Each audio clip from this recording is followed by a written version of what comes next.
Салам алейкум, граждане СССР. Хочу зачитать афидевит.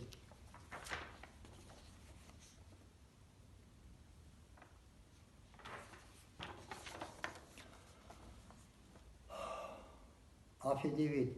Мы – живая душа и дух, воплощенные в теле человека, состоящего из плоти, крови, костей и прочего. Собственное имя Рамазан. Имя по отцу Магомедович. Имя по роду Шамхалов. День рождения 27 апреля 1957 года. Свидетельство СССР о рождении, серия Римская 1, БД, номер 394-874 от 1957 года.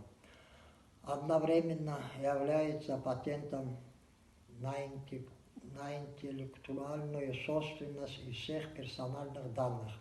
Мы пришли на эту землю для решения божественных задач, поставленных перед нами нашим Отцом, Богом, Творцом и Созидателем.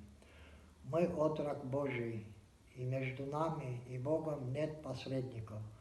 Мы рождены нашим земным Отцом и Матерью по воле Создателя, живых, живорожденным человеком, мужчиной, наделенным умом, разумом, волей,